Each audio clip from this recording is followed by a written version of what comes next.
안녕하세요. 자동차 모든 것 카멘 김선호입니다. 오늘 이야기는 중고차 구매 시 만약 사고차라면 어느 부위까지 이해를 해야 할까요? 그 얘기입니다. 누구나 신차를 구매한다면 정말 좋겠죠. 하지만 그렇지 못한 것이 우리의 현실입니다. 저 또한 마찬가지고요. 저는 신차로 포터 전기차를 사고 싶어요. 현재 국내 중고차 거래 대수는 대략 224만 대이고 완성차 판매량의 1.3배나 됩니다. 엄청난 판매량이죠. 중고차 시장이 이렇게 큰 줄은 상상도 못했습니다. 그런데 중고차 구매를 신차 구매로 약간은 조금 오해를 하시는 분들이 계시더라고요. 말 그대로 신차처럼 단 1의 고장도 없고 분명히 시간이 지났는데도 노후된 차량이 아닐 거라는 생각을 하고 계신 분들이 생각보다 많이 계십니다. 세상에 싸고 좋은 차는 없는데 말이죠. 통상적으로 중고차에는 연식이 오래된 차 또는 노후화된 차라고 하죠. 무사고 자동차, 단순교환 자동차, 사고 수리 자동차 등등이 있습니다.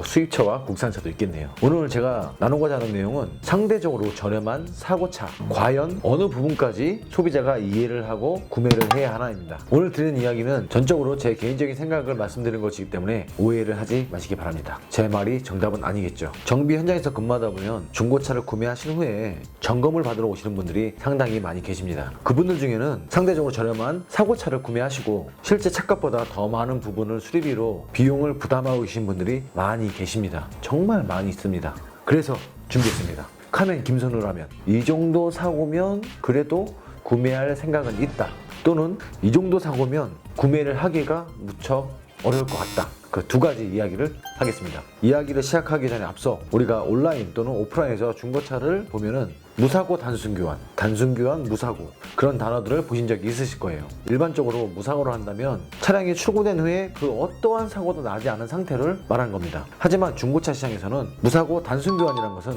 차체에 영향을 주지 않는 부품들을 교체하거나 수리한 부분을 무사고 단순교환이라고 합니다. 무사고라고 말을 하는 거죠. 다시 말해서 차의 중요한 골격들을 교체하지 않은 것들은 무사고라는 단어를 씁니다. 제 개인적인 생각으로는 조금 이해하기가 조금은 어렵습니다.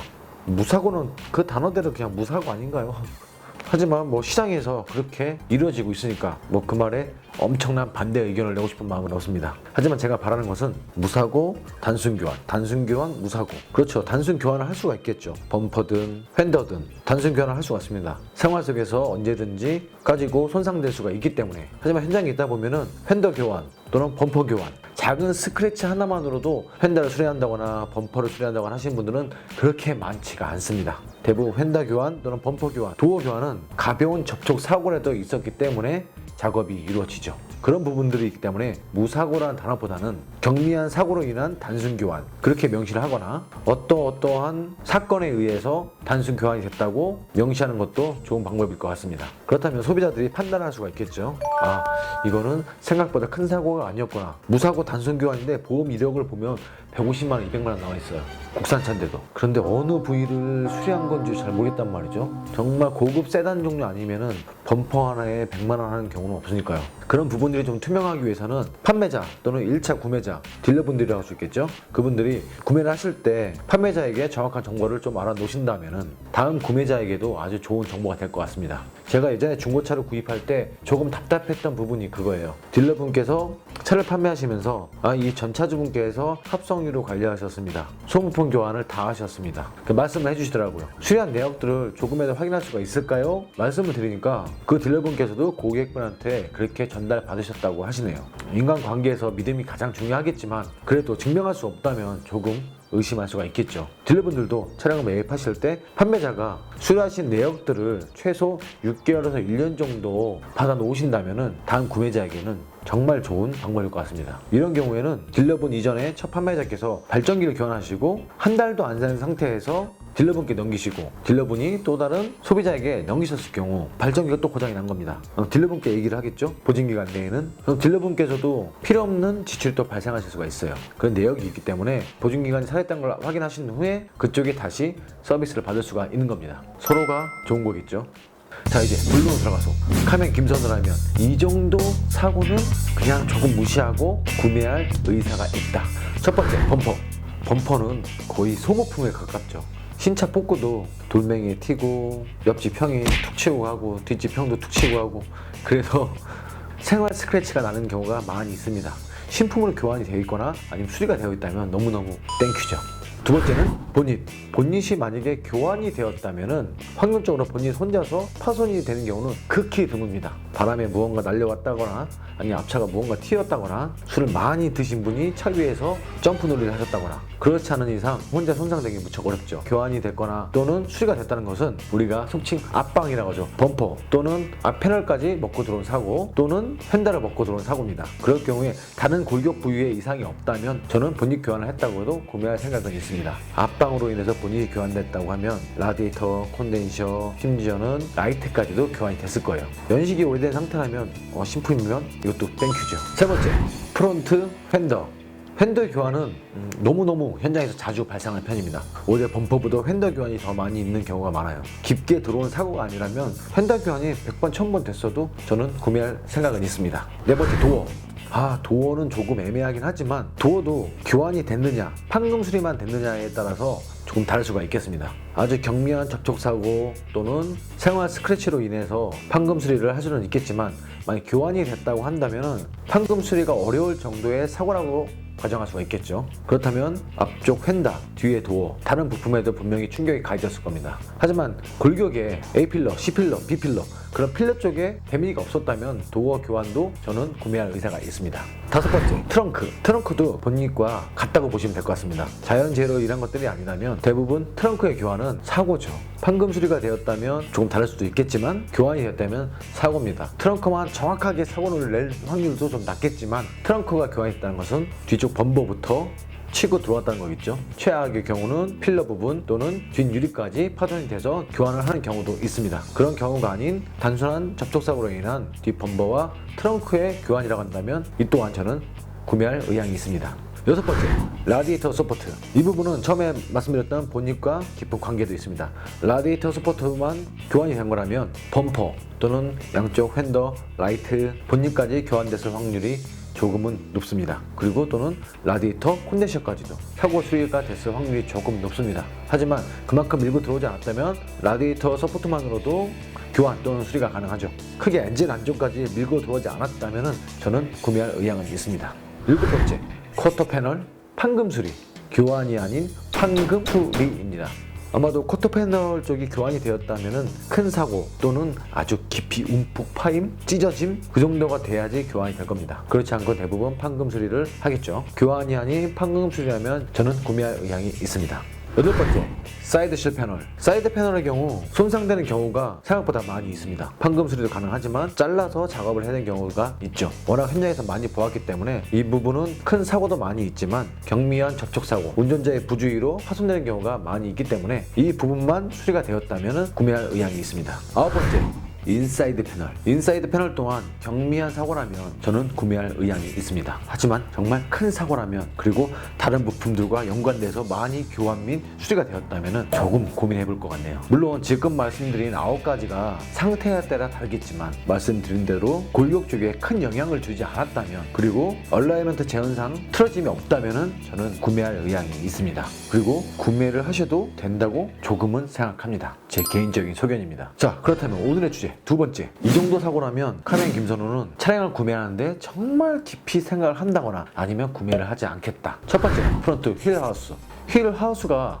교환 또는 수리가 됐다는 것은 측면 추돌이나 또 정면 추돌이 되겠죠. 작은 구겨짐, 작은 파손을 해서 판금 수리가 깔끔하게 이루어졌다면 구매를 할 수 있는 의사도 있겠지만 휠하우스의 사고로 인해서 문제가 발생하는 경우를 많이 보았기 때문에 정말 깊이 생각할 것 같습니다. 휠하우스의 교환 또는 수리는 거의 70-80%는 경미한 사고는 없는 것 같습니다. 인사이드 패널, 저라면 구매를 할 수 있다는 첫 번째 주제에서 말씀을 드렸지만 두 번째 주제에도 들어갑니다. 인사이드 패널의 큰 사고는 정말 자동차가 구겨져 있는 상태도 많이 있고 그로 인해서 많은 부품을 수리하는 경우도 많이 있습니다. 그렇기 때문에 연관돼서 많은 부품들을 교환 또는 수리를 했다면 서두에 말씀드렸다시피 많이 고민할 것 같습니다. 세 번째, 대쉬 패널이 먹었다는 것은 바뀌든 아니든 크게 먹었다는 거죠. 측면 또는 정면에서 정말 큰 사고가 있었던 차량일 겁니다. 대부분 그 정도 차량이면 에어백이 터졌을 거고 운전자 또는 동승자가 크게 다쳤을 경우도 있습니다. 큰 사고일 경우는 엔진부터 미션, 좌우, 골격, 휠하우스 여러 부분이 망가졌을 확률이 매우 높습니다. 그래서 이 부분은